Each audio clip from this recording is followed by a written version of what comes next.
প্রিয় শিক্ষার্থী, আসসালামু আলাইকুম। সবাইকে স্বাগতম সাগর আইসিটি কেয়ারে।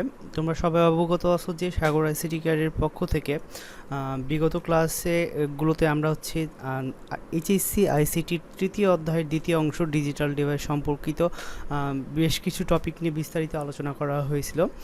এখন আমরা আমরা যে বিষয় নিয়ে আরও বিস্তারিত শিখব সেটি হচ্ছে এইচএসসি আইসিটির চ্যাপ্টার 4 অর্থাৎ ওয়েব ডিজাইন ও এইচটিএমএল এর মধ্যে এইচটিএমএল যে অংশটি রয়েছে, এইচটিএমএল অর্থাৎ এটি একটি ট্যাগ ল্যাঙ্গুয়েজ বলা হয়ে থাকে বা হচ্ছে এটা স্ক্রিপ্ট ল্যাঙ্গুয়েজ বলা হয়ে থাকে, যা কিনা টেক্সট ইনসেনসিটিভ অর্থাৎ যা কিনা সেন্সিটিভ না। তো এই এইচটিএমএল যদি আমরা নর্মালি শিখতে চাই, নর্মালি শেখার ক্ষেত্রে আমাদের যে জিনিসটি সবথেকে গুরুত্বপূর্ণ সেটি হচ্ছে এইচটিএমএল ট্যাগের কাজগুলো প্র্যাকটিক্যালি শেখা। সো আমরা যেটি করব, এইচটিএমএল অবশ্যই শিখবো এবং শেখার সাথে সাথে সেটা প্র্যাকটিক্যালিও ট্রাই করবো আর কি। সো আমরা ফার্স্টে যে জিনিসটা করব, এইচটিএমএলের আজকে আমরা প্রাথমিক আলোচনা পর্বে প্রথমে আমরা ট্যাগগুলোর পরিচিতি সম্পর্কে জানবো এবং পরিচিতির আরও একটি পর্যায়ে এইচটিএমএল বেসিক স্ট্রাকচার যেটা রয়েছে সেটি সম্পর্কে একটু বিস্তারিত জানবো এবং কিভাবে একটি এইচটিএমএল ফাইল তৈরি করতে হয় কিংবা কিভাবে সেটা ব্রাউজার দ্বারা রান করতে হয় সেই জিনিসটা আমরা বিস্তারিত দেখব। তো চলো আর দেরি না করে শুরু করা যাক এইচটিএমএল সম্পর্কিত প্র্যাকটিক্যাল যে অংশগুলো, যে কোড ট্যাগগুলো তোমরা শিখবে সেগুলো হচ্ছে আমার সাজেশন থাকবে, তোমরা সেগুলো সবগুলো হচ্ছে হাতে নাতে করার চেষ্টা করবা। তো প্রথমেই এটির জন্য তোমাকে যেটি প্রয়োজন হবে সেটি হচ্ছে তুমি তোমার পিসি কিংবা হচ্ছে ল্যাপটপ যাই থাকুক না কেন, সেখানে যেটি করবা, পিসি বা কম্পিউটারের মাউস বা তোমার যদি ল্যাপটপের স্ক্রিন টাচ হয়ে থাকে রাইট বাটন ক্লিক করবা। রাইট বাটন ক্লিক করলে দেখবা এরকম একটা অপশন আসবে। সেই অপশনে গিয়ে দেখবা যে নিউ বলে একটা অপশন আছে, সেটি ক্লিক করবা। সেটিতে ক্লিক করলে দেখবা যে আরও বেশ কিছু অপশন আসবে এখানে তোমার পর্যায়ক্রমে। তো এই অপশনগুলোর মধ্য থেকে তুমি হচ্ছে টেক্সট ডকুমেন্ট যে অপশনটা রয়েছে সেটিতে ক্লিক করবা। খেয়াল করে দেখো, তুমি যেমনই টেক্সট ডকুমেন্ট অপশনটাতে ক্লিক করেছো তোমার টেক্সট ডকুমেন্ট নামে একটা ফোল্ডার তৈরি হয়ে গেছে। তোমরা এই ফোল্ডারটি তুমি চাইলে নিনেম করে নিতে পারো। সো আমরা আজকে যেহেতু এইচটিএমএল এর বেসিক স্ট্রাকচার সম্পর্কে শিখবো, তাই আমরা ফোল্ডারের নাম দিচ্ছি HTML বেসিক স্ট্রাকচার। আমরা পর্যায়ক্রমে আজকে থেকে আমরা HTML এর বেসিক স্ট্রাকচার এবং বিভিন্ন ট্যাগ সম্পর্কে পর্যায়ক্রমে টিউটোরিয়ালগুলোতে আরও বিস্তারিত জানবো। সো আজকে আমরা HTML এর বেসিক স্ট্রাকচার নিয়ে আলোচনা করব। তো তোমরা হয়তো বা অনেকে যাদের পিসি নাই কিংবা হয়তো বা ল্যাপটপ নাই কিংবা হয়তো বা ডিভাইস অ্যাভেলেবল না, তারা হয়তো বা চিন্তা করছো যে আমাদের যেহেতু কম্পিউটার নাই তাহলে আমরা কীভাবে এটা প্র্যাকটিস করতে পারবো। সো তাদের জন্য একটা সুখবর, যারা হচ্ছে কম্পিউটার ব্যবহার করো না, যারা অ্যান্ড্রয়েড ফোন বা ডিভাইসগুলো ব্যবহার করো, তারা তোমাদের অ্যান্ড্রয়েড একটা অ্যাপ্লিকেশন আছে বা অ্যাপস আছে, সেটা তোমরা গুগল প্লে স্টোর থেকে নামিয়ে নিতে পারো। সেই সফটওয়্যারটার নাম হচ্ছে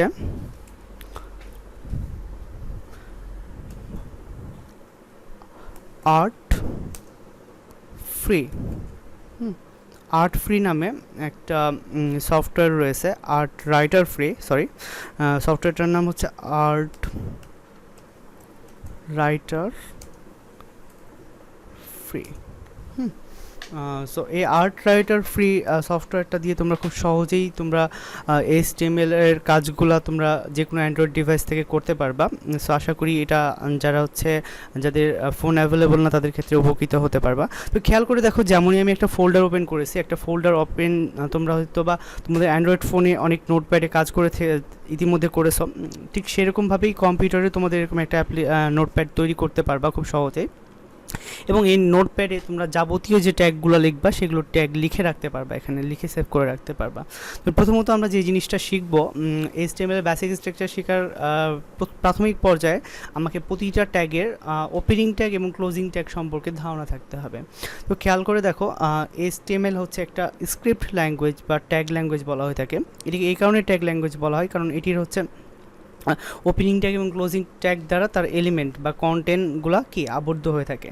সো HTML এর বেসিক স্ট্রাকচারে আমাদের আরও একটা জিনিস খুবই জেনে রাখা গুরুত্বপূর্ণ, সেটি হচ্ছে HTML হচ্ছে একটি কেস ইনসেনসিটিভ ল্যাঙ্গুয়েজ, অর্থাৎ সেন্সিটিভ না, অর্থাৎ এটির হায়ার কেস এবং লোয়ার কেস দুটি কি একইভাবেই রিড করে, তার ব্রাউজারটা একইভাবেই রিড করে। এখন আমাদের জানা প্রয়োজন HTMLটা আমরা কেন শিখবো এবং এটি শিখে উপকারিতা আমাদের কোথায়। তো তোমরা নিশ্চয়ই জানো যে প্রতিটি বইয়ের অনেকগুলো পৃষ্ঠা থাকে, ঠিক একইভাবে ওয়েবসাইটেরও অনেকগুলো ওয়েব পেজ থাকে। সো ওয়েব পেজগুলো নর্মালি আমরা সাধারণত মাইক্রোসফট ওয়ার্ড বা এইগুলো দ্বারা হচ্ছে কি ডিজাইন করতে পারি না। সো এইগুলো ডিজাইন করতে গেলে যেটি আমাদেরকে জানা প্রয়োজন, আমাদেরকে কিছু ল্যাঙ্গুয়েজ জানা প্রয়োজন, যেগুলোকে স্ক্রিপ্ট ল্যাঙ্গুয়েজ বলা হয়। তার মধ্যে আমরা সাধারণত জানি যে ওয়েবসাইট দুই প্রকার, স্ট্যাটিক ওয়েবসাইট এবং ডাইনামিক ওয়েবসাইট।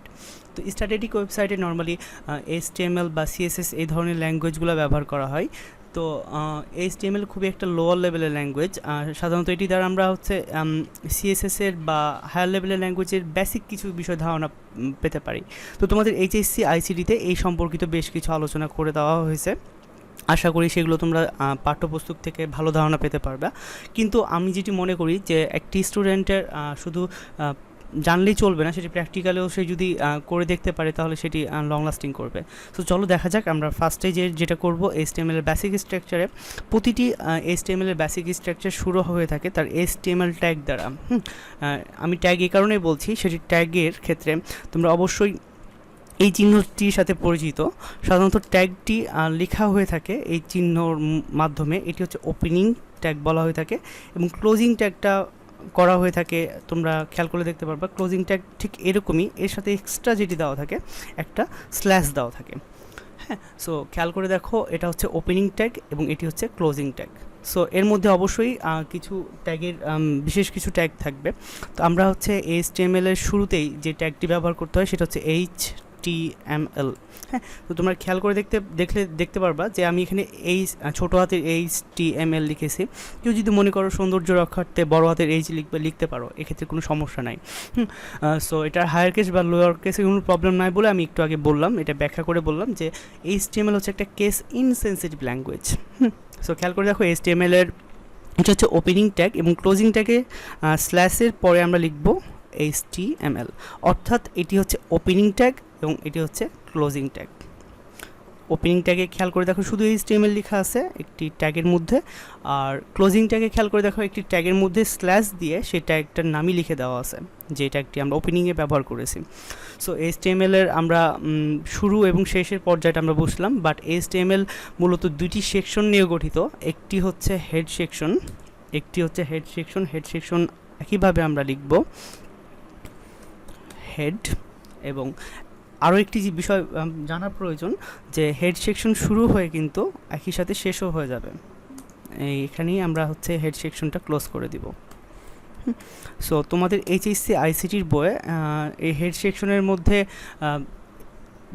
বেশ কয়েকটি ট্যাগ নিয়ে আলোচনা করা হয়েছে, যেমন টাইটেল ট্যাগ নিয়ে আলোচনা করা হয়েছে, তারপরে হচ্ছে নতুন যেটি সংযোজন হয়েছে সেটা হচ্ছে স্টাইল ট্যাগ নিয়ে একটু আলোচনা করা হয়েছে। সো আমরা পর্যায়ক্রমে সেই বিষয়গুলো নিয়ে আরও বিস্তারিত জানবো। তবে আমাদেরকে এখনই যেটি জানা প্রয়োজন সেটি হচ্ছে HTML এর দুইটি সেকশন রয়েছে, একটি হচ্ছে হেড সেকশন এবং আরেকটি হচ্ছে হেডের পরেই যে অংশটি শুরু হয়ে থাকে সেটি হচ্ছে বডি সেকশন। সো আমরা বডি সেকশন নিয়ে কাজ শুরু করছি। বডি সেকশন শুরু করলাম এবং বডি সেকশনটা শেষ হবে ঠিক এই যে HTML এর শেষ হওয়ার ঠিক আগে। হ্যাঁ, HTML শেষ হওয়ার ঠিক আগে কি হবে, আমরা বডিটা ক্লোজ করে দিব, ক্লোজিং ট্যাগ। বডির ক্লোজিং ট্যাগটা আমরা এখানে কি লিখলাম। তো খেয়াল করে দেখো, আমাদের এই HTML এ যে জিনিসটা আমরা দেখতে পাচ্ছি এখানে, যে আমাদের একটি হেড সেকশন রয়েছে, এখানে তোমরা দেখতে পাচ্ছ নিশ্চয়ই, এতটুকু পর্যন্ত হেড সেকশন রয়েছে এবং বাকি আরও একটি অংশ দেখো, এখান থেকে এই পর্যন্ত এতটুকু হচ্ছে বডি সেকশন। সো আমি এদের মাঝে কিছু ফাঁকা অংশ রেখেছি এই কারণ এই হেড সেকশন এবং বডি সেকশনের মধ্যে আমরা অনেকগুলো ট্যাগের ব্যবহার সম্পর্কে জানবো। তবে তোমরা প্রাথমিকভাবে জেনে রাখো যে HTML এর দুটি section, head section, body section. হেডের মধ্যে আমরা আজকে প্রাথমিক পর্যায়ে যে জিনিসটা শিখব সেটি হচ্ছে হেডের মধ্যে আমরা টাইটেল ব্যবহার করতে পারবো। সো টাইটেল ব্যবহার করার আগে আমরা হচ্ছে যে নোটপ্যাডে যে ট্যাগগুলো লিখেছি সেটি একবার সেভ করে রান করে দেখব। খেয়াল করে দেখো, সেভ করার জন্য তোমাকে যেটা করতে হবে, কারণ সেভ না করলে তোমার প্রোগ্রামটা একটা ওয়েব পেজ হিসাবে প্রদর্শিত হবে না। সো সেক্ষেত্রে আমাকে ফাইল অপশনে যেতে হবে, এখানে সেভ অ্যাজ বলে লেখা আছে, তোমরা এখানে ক্লিক করবা। ক্লিক করলে দেখবা যে তোমার একটা এরকম ফোল্ডারের নাম দিয়ে আসছে, কারণ আমি ফোল্ডারটা সেভ করেছিলাম HTML বেসিক স্ট্রাকচার দিয়ে। সো এরপরে যেটি সংযোজিত করতে হবে সেটা হচ্ছে .html। তো তুমি যদি ডট এইচটিএমএল না লিখো সেক্ষেত্রে তোমার কিন্তু তুমি যে ট্যাগটা নোটপ্যাডে লিখেছো সেটা ওয়েব পেজ হিসেবে প্রদর্শিত হবে না। সো খেয়াল করে দেখবা যে এখানে তোমার ফাইল নেমটা যেন অবশ্যই HTML basic structure dot HTML দ্বারা লেখা হয়ে থাকে। এবং অনেক ক্ষেত্রে দেখা যায় যে তোমার নিচে যে সেভ অ্যাজ টাইপ অর্থাৎ ফাইলের টাইপটার কথা বলা হয়েছে, এখানে তোমার অল ফাইল সিলেক্ট করতে হবে। তবে কিছু কিছু ক্ষেত্রে দেখা যায় অল ফাইল সিলেক্ট না করলেও সেটা রান করে থাকে। এবার এই দুইটি কাজ করার পরে তুমি যেটা করবা, সেভ অপশনে ক্লিক করবা। খেয়াল করে দেখো, এটি ক্লিক করার পরে তোমার একটা পরিবর্তন দেখতে পারবা তোমার স্ক্রিনে। তুমি এটাকে মিনিমাইজ করলে দেখতে পারবা। খেয়াল করে দেখো, এইচটিএমএল এর বেসিক স্ট্রাকচার একটা ফোল্ডার ছিল, বাট এর সাথে সাথে কি তৈরি হয়েছে, এর সাথে কিন্তু খেয়াল করে দেখবা যে এখানে একটা আলাদা ওয়েব পেজও তৈরি হয়ে গেছে। সো আমরা এই ওয়েব পেজটাতে ক্লিক করব। তো তোমরা একটা প্রবলেম ফেস করতে পারো, সেটা হচ্ছে তোমরা যদি কোনো নোটপ্যাডে যদি কোনো কিছু লিখে রাখো আর কি, সাপোজ খেয়াল করে দেখো এইচটিএমএল বেসিক স্ট্রাকচারে আমি কিছু ট্যাগ লিখেছিলাম, কিন্তু যখনই সেটা সেভ করেছি আমি, এখন দেখা যাচ্ছে নোটপ্যাডটা আমাকে পুরোটাই ব্ল্যাঙ্ক দেখা যাচ্ছে। তো তোমরা এই প্রবলেমটা ফেস করতে পারো। সো এই ক্ষেত্রে তোমাদের যেটি করণীয় থাকবে যে তোমরা যে ট্যাগটা লিখবা সেটা লিখে আলাদা কোনো ফোল্ডারে সেভ করে তারপরে হচ্ছে কি আলাদা কোনো ফোল্ডারে পেস্ট করে তখন কি সেভ করবা, ওই যে ডট এইচটিএমএল লিখে সেভ করবা। খেয়াল করে দেখো, যখন আমি সেভ করেছি তখন এরকম হুবহু এইচটিএমএল বেসিক স্ট্রাকচার নামে একটা ওয়েব পেজ তৈরি হয়ে গেছে। খেয়াল করে দেখো, এখানে মাইক্রোসফট এডজ যেমন একটা ব্রাউজার, গুগল ক্রোম যেমন একটা ব্রাউজার, তারপরে ফায়ারফক্স যেমন একটা ব্রাউজার, ঠিক তেমনিভাবে এইচটিএমএল বেসিক স্ট্রাকচার সেরকম একটা ব্রাউজারের একটা আইকন দিয়ে একটা কি আইকন প্রদর্শন করছে। তো চলো খেয়াল করে দেখি, আমরা এটাতে ডাবল ক্লিক করি।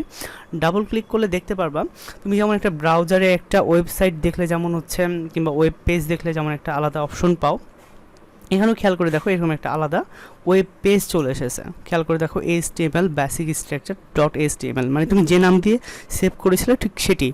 এখন খেয়াল করে দেখো, তুমি যেমন এই প্লাস বাটনটাতে আমি ক্লিক করলাম, ক্লিক করার পর তুমি অনেক ক্ষেত্রে যেটা বুঝতে পারবা যে আমরা নর্মালি যখন কোনো ওয়েব পেজে যাই বা কোনো ওয়েব স্ট্রাকচারে যাই, একটা ওয়েবসাইটে যেমন ফেসবুকে ক্লিক করলাম, ফেসবুকে ক্লিক করলে তুমি এখানে দেখতে পাবা যে নর্মালি এখানে দেখাচ্ছে যে Facebook log in or sign up, অর্থাৎ ফেসবুকের আইকনটা দেখাচ্ছে ওই ওয়েবসাইটে যাওয়ার জন্য।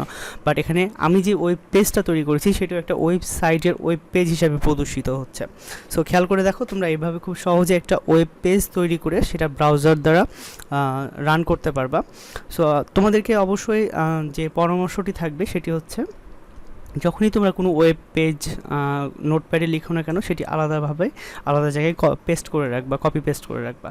তো চলো, আমি তোমাদেরকে আজকে প্রথমে যে জিনিসটির ব্যবহার দেখাবো সেটি হচ্ছে, আমরা প্রথমে এইচটিএমএল এর বেসিক স্ট্রাকচারটা একবার লিখে নিই। তোমরা অবশ্যই আমার সাথে সাথে লিখে ফেলবে।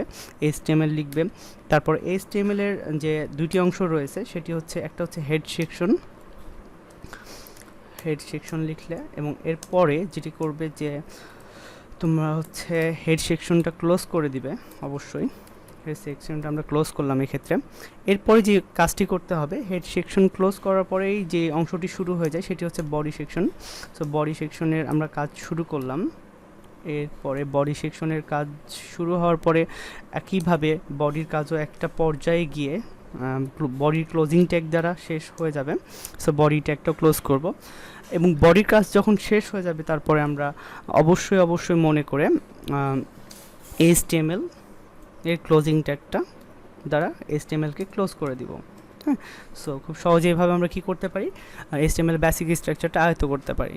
তবে একটা সাজেশন থাকবে আমার, যে তোমরা যখন এই ট্যাগগুলো লিখবে, ট্যাগগুলো যেমন লেখা যতটা গুরুত্বপূর্ণ তার থেকে সাজানোটা অনেক গুরুত্বপূর্ণ। যেমন এইচটিএমএল লেখার পর তুমি হেডটাকে এই পর্যায়ে রাখলাম, তারপরে হেডের মধ্যে তুমি যাই লিখো না কেন সেটা হচ্ছে একটু এরকম পর্যায়ে, মানে একটা হেডের ওপেনিং ট্যাগ এবং ক্লোজিং ট্যাগ পরপর রাখলাম। একইভাবে বডি ট্যাগটা একইভাবে রাখলাম, কারণ এইচটিএমএল এর আন্ডারে দুইটা সেকশন, সেই সেকশন দুইটাকে একই পর্যায়ে রাখলাম। তো খেয়াল করে দেখো, আমাদের এই বডি ট্যাগের মধ্যে যে আমাদের যে বিস্তারিত যে ওয়েব পেজ ডিজাইনে যেটি সবথেকে ব্যবহৃত থাকে, বডির ভিতরে সমস্ত কাজ করে থাকে। বাট আজকে আমরা যেহেতু প্রাথমিক আলোচনা শিখছি, কিছু নর্মাল বিষয় সম্পর্কে শিখছি, আজকে তোমাদেরকে আমি দেখাবো হেড সেকশনের মধ্যে টাইটেলের কাজ। তো খেয়াল করে দেখো, হেডের মধ্যে আমরা হচ্ছে একটা ট্যাগের কাজ শিখবো, সেটি হচ্ছে টাইটেল। সো টাইটেল শেখার পর যে আমাদেরকে প্রথমে যে জিনিসটি শিখতে হবে, আমরা হেডের মধ্যে অর্থাৎ হেডের ওপেনিং ট্যাগ এবং ক্লোজিং ট্যাগের মধ্যে আমরা টাইটেল ট্যাগ নিয়ে কাজটা করব। সো আমরা টাইটেল ট্যাগ লেখার জন্য লিখব ট্যাগের মধ্যে টাইটেল, ঠিক আছে, টাইটেল। সো আশা করি এটা সবাই লিখতে পারবা। এবং টাইটেল ট্যাগ যেমন শুরু হবে সেটি ক্লোজও হয়ে যাবে কিন্তু, এবং ক্লোজটি হবে অবশ্যই হেডের ভিতরে। আমি বলেছি, আগে বলেছি, হেডটি হবে টাইটেলের ভিতরে সম্পূর্ণ। সো টাইটেলটা আমরা ক্লোজ করে দিব, একইভাবে যেভাবে ওপেন করেছি ক্লোজ করে দিব। খেয়াল করে দেখো, হেড এখানে শুরু হয়েছিল, এর মধ্যে টাইটেলে শুরু হয়ে আবার ওপেনিং ট্যাগ হয়ে ক্লোজিং ট্যাগও চলে এসেছে, এবং হেডটা টাইটেলটা শেষ হওয়ার পরে শেষ হয়েছে। সো আমি দেখো টাইটেলটা কিন্তু এগুলো সবগুলো কিন্তু আমি একই লাইনে লিখতে পারতাম, বাট আমি আমার HTML এর স্ট্রাকচারটা আরেকটু সুন্দর করে তোলার জন্য আমি হচ্ছে এভাবে আলাদা আলাদাভাবে করেছি, মানে যাতে দেখতে একটু সুন্দর লাগে। কারণ কোডটা তুমি যত সুন্দর করতে পারবা, সাপোজ ওয়েব ডেভেলপারদের কাছে সেটা আরও আকর্ষণীয় হয়ে থাকবে কোডটা। সো টাইটেলের ভিতরে আমি ফার্স্টে যে জিনিসটা করব, আমি টাইটেলের ভিতরে লিখলাম, আমি আমার প্রতিষ্ঠানের নাম লিখলাম সাগর ICT কেয়ার। ওকে, সো আমরা এখানে টাইটেলের ভিতরে লিখলাম সাগর ICT কেয়ার। সো খেয়াল করে দেখো, এটি লেখার পরে আমরা তোমরা যে কাজটি করে থাকবা সাধারণত, যে এই পুরো ট্যাগটা তোমার একবার কন্ট্রোল অল দিয়ে বা হচ্ছে পুরোটাই হচ্ছে কপি করে নিবা। কপি করার পরে এটা রেখে দিলা সাপোজ এভাবেই। এবার হচ্ছে তুমি সেভ করবা, ফাইলটা সেভ করবা। ফাইলটা সেভ করলে খেয়াল করে দেখো, সেভ অ্যাজে গেলা, আগের মতনই নিয়মটা। HTML বেসিক স্ট্রাকচার লেখা আছে, এখানে লিখলা, দেন ডট HTML সিলেক্ট করলা, হ্যাঁ, বা তোমাকে লিখতে হতে পারে, এরপর অল ফাইল সিলেক্ট করবা, দেন সেভ করবা। তো খেয়াল করে দেখো, এখানে বলছে এর আগে আমি এই নাম দিয়ে একই হচ্ছে পেজ হচ্ছে ডাউনলোড করেছিলাম, তাই আমাকে এখানে বলছে যে HTML basic structure already existed, do you want to replace it. So অবশ্যই আমরা রিপ্লেস করব, কারণ আমরা আমাদের নতুন ট্যাগটা প্রদর্শিত করতে চাচ্ছি। তোমরা চাইলে আলাদা আলাদা ফোল্ডার করে আলাদা আলাদা ফোল্ডারে আলাদা আলাদাভাবে ট্যাগ করতে পারবা, আলাদা আলাদা নামে সেভ করতে পারবা। সো আমি এখানে রিপ্লেস করে দিচ্ছি। সো খেয়াল করে দেখো, যখন রিপ্লেস করেছি, আমার যেই ট্যাগটা লিখেছি আমি, সেটা হচ্ছে আমরা ওয়েব পেজে প্রদর্শিত করতে পারবো। এটি হচ্ছে ওয়েব পেজ, একটা ওয়েবসাইটের, এখানে ক্লিক করলে আমি যেটি লিখেছি সেটি ওয়েব পেজ হিসেবে প্রদর্শিত হবে। সো খেয়াল করে দেখো, এর আগে আমি যে ওয়েব পেজটি ডিজাইন করেছিলাম সেখানে টাইটেল, এই যে এটি হচ্ছে টাইটেল বার বলা হয়ে থাকে, আমি এর আগে বলিনি, এখন বলছি, এটিকে বলা হয় টাইটেল বার। সো এর আগের যে ওয়েব পেজটি লিখেছিলাম সেখানে হেডের মধ্যে কিন্তু আমি কিছু লিখিনি, যার কারণে আমি যে নামে ফাইলটি সেভ করেছিলাম সে নামেই প্রদর্শিত হচ্ছিল, HTML বেসিক স্ট্রাকচার নামে প্রদর্শিত হচ্ছিল। কিন্তু খেয়াল করে দেখো, আমি পরবর্তীতে যে কোডটি করেছি সেখানে টাইটেলে আমি লিখেছিলাম সাগর ICT কেয়ার। সো এখানে দেখাচ্ছে সাগর ICT কেয়ার। সো তুমি ফেসবুকের মতন চাইলে তুমি নিজের নামের কোম্পানি বা নিজের প্রতিষ্ঠানকে তুমি এভাবে টাইটেলভাবে বারে কি রূপ দিতে পারো। সো খুব সহজে এভাবে তুমি তোমার HTML এর বেসিক স্ট্রাকচার সম্পর্কে তুমি ধারণা পেতে পারো। তুমি আরও একটি জিনিস করতে পারো, খেয়াল করে দেখো, যে কোনো HTML এর কোডে আমি দেখো কপি করে রেখেছিলাম কিন্তু আমার কোডটি, তাহলে এখন খুব সহজে কী করতে পারবো, পেস্ট করে দিতে পারবো। হ্যাঁ, তাহলে তোমার কোডটি, এত কষ্ট করে করা কোডটি হারিয়ে যাবে না। সো